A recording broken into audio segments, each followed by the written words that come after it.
Assalamualaikum dan salam sejahtera kepada tuan-tuan dan puan-puan. Selaku penilai bagi pembentangan latihan industri bagi sesi 1 2021 hingga 2022 ini. Saya Muhammad Saiful bin Safari selaku pelajar jurusan Diploma Kejuruteraan Mekanikal. Pada hari ini saya akan membentangkan tentang pengenalan organisasi di mana tempat saya menjalani latihan industri, serta saya juga ingin berkongsi aktiviti-aktiviti dan juga pengalaman-pengalaman saya sepanjang menjalani latihan industri di syarikat tersebut. Sebelum saya meneruskan pembentangan ini, terlebih dahulu saya ingin mengucapkan ribuan terima kasih kepada pihak firma kerana sudi menerima saya untuk menjalani latihan industri di syarikat tersebut.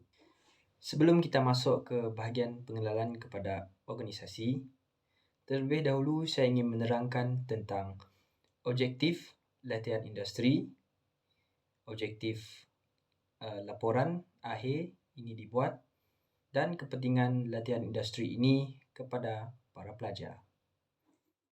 Pertama sekali, kita akan masuk ke bahagian pengenalan, iaitu objektif latihan industri ini kepada para pelajar.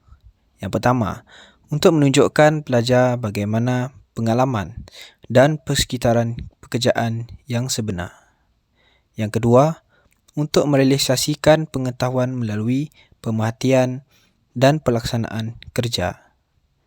Yang ketiga, untuk membangunkan kemahiran dalam etika kerja, komunikasi, pengurusan dan lain-lain.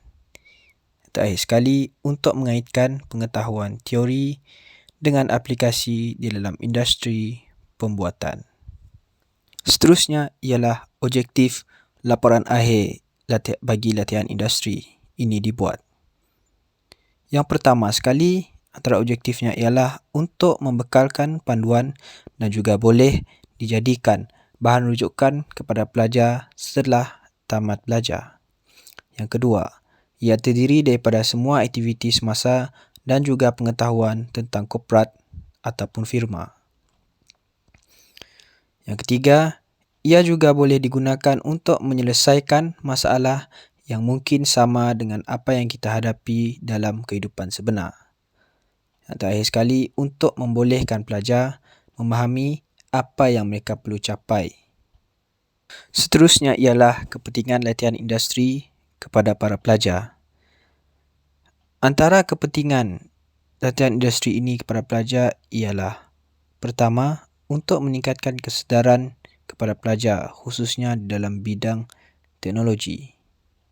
Yang kedua, untuk membolehkan pelajar memperoleh pengalaman secara terus ataupun hands-on. Yang ketiga, untuk memastikan pelajar supaya sentiasa peka tentang kepentingan, skop, tugas yang diberikan kepada mereka. Dan yang terakhir sekali, untuk memberikan para pelajar supaya lebih bertanggungjawab dalam melaksanakan tugas yang diberi. Seterusnya, pengenalan kepada organisasi.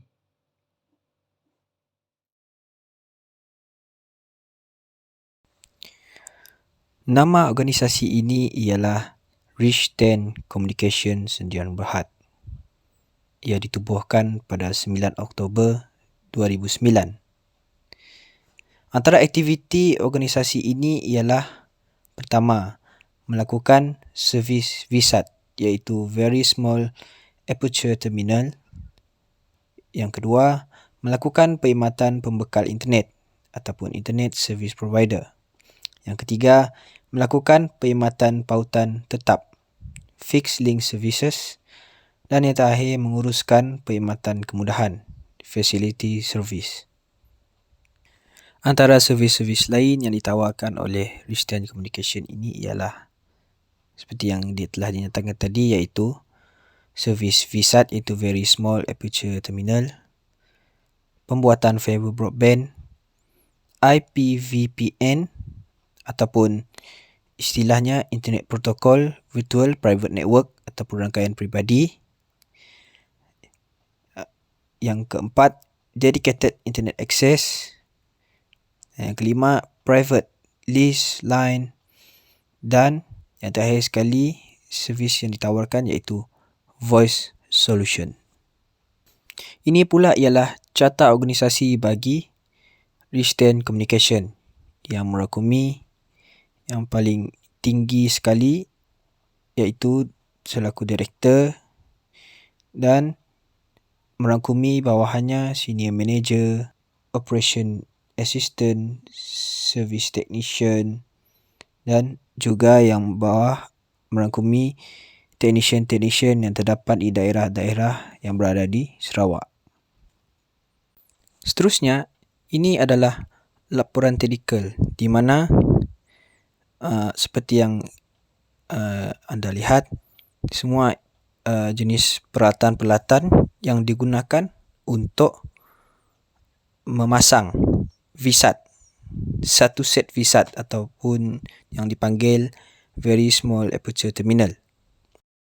Okey, jenis peralatan yang digunakan iaitu untuk kegunaan luar, outdoor. Okey, yang pertama sekali ialah Low Noise Block Down Converter atau lebih dikenali sebagai LNB.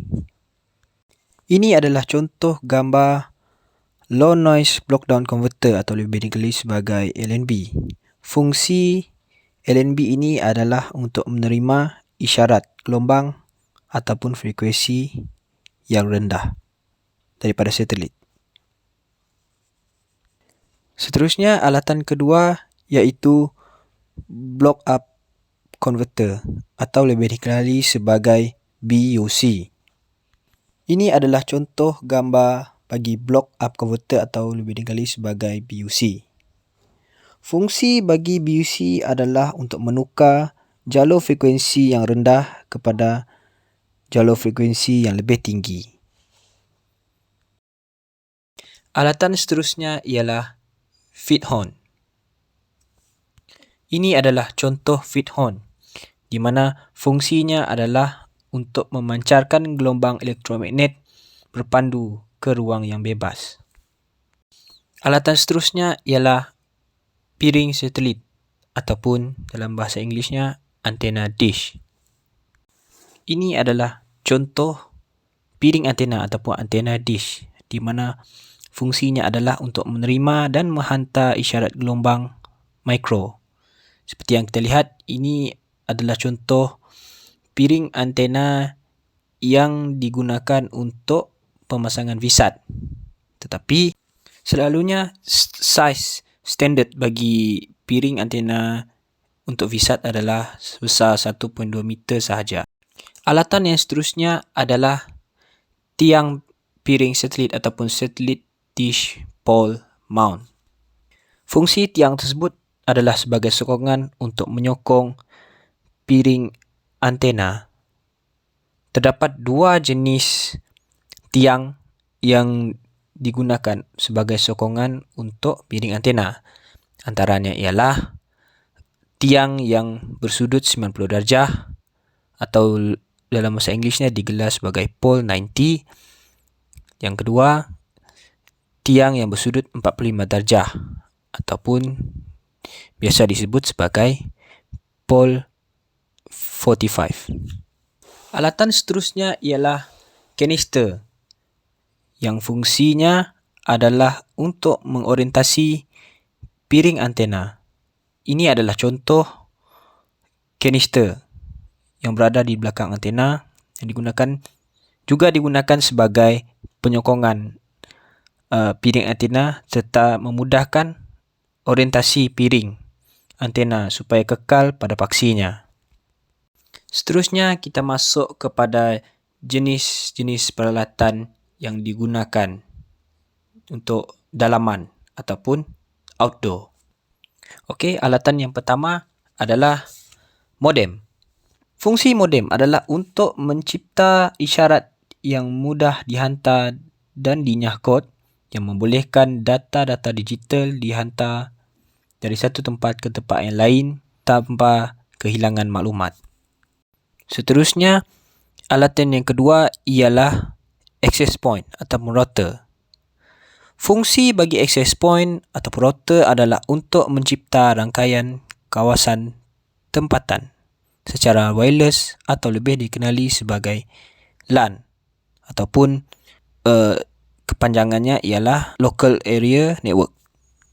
Seterusnya ialah MikroTik ataupun router board.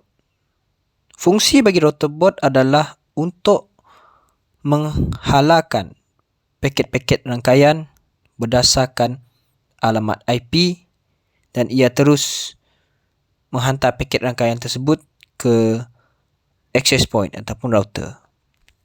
Seterusnya adalah PoE ataupun Power over Ethernet. Fungsi bagi PoE ini adalah untuk menghantar kuasa elektrik ke atas kabel internet kepada peranti kuasa. Perkakas untuk seterusnya ialah Automatic Voltage Regulation ataupun AVR.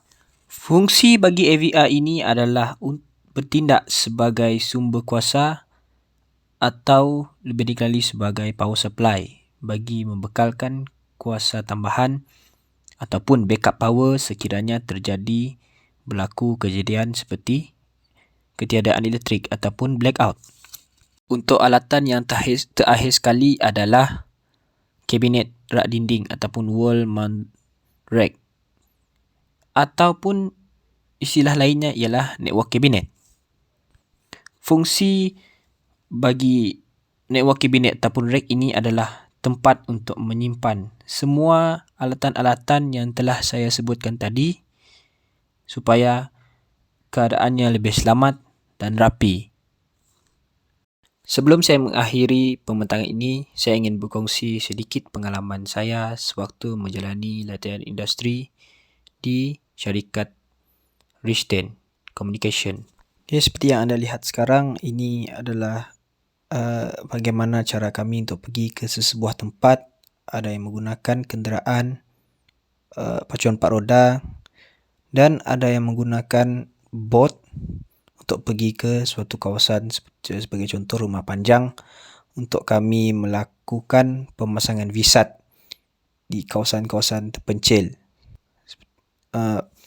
Pemasangan VSAT ini adalah salah satu projek daripada pihak MCMC iaitu projek Wi-Fi Jendela yang telah ditubuhkan ataupun telah dibuat oleh MCMC untuk membantu kerajaan bagi memberikan kemudahan ataupun komunikasi untuk ke daerah-daerah yang terpencil ini. Setelah sampai ke suatu kawasan tersebut, perkara pertama yang kami akan lakukan ialah melakukan survey ataupun bancian di mana untuk meletakkan antena, tapi selalunya antena akan diletakkan di bilik ataupun rumah ketua kampung. Ini adalah contoh pemasangan antena dan seperti yang anda lihat barang-barang ataupun alat-alatan yang digunakan yang telah dihentakkan oleh saya tadi iaitu LNB, BUC, antena, piring antena dan sebagainya. Ini pula adalah cara-cara untuk memasang rack ataupun network cabinet seperti yang dinyatakan saya tadi, iaitu alatan-alatan outdoor digunakan untuk menyimpan alatan-alatan outdoor seperti modem, router band, power over Ethernet ataupun PoE dan automatic voltage regulation. Ini adalah contoh susunan alatan-alatan yang saya sebutkan tadi digunakan untuk mengakses, untuk menghidupkan kuasa bagi menghidupkan access point ataupun router. Ini pula adalah access point ataupun router yang fungsinya tadi adalah untuk mencipta rangkaian bagi memudahkan peranti-peranti untuk menyambung ke rangkaian yang telah disetkan oleh router band ataupun modem yang di dalam kabinet tersebut. Setelah selesai pemasangan, akhir sekali perjanjian ataupun agreement dibuat bersama dengan ketua kampung ataupun tuan rumah untuk mendapatkan persetujuan bahawa visat yang telah dipasang dan menyetujui prasarana ataupun fasiliti yang telah disediakan oleh kerajaan untuk mereka semua. Okey, setakat itu saja pembentangan daripada saya. Sekian, terima kasih.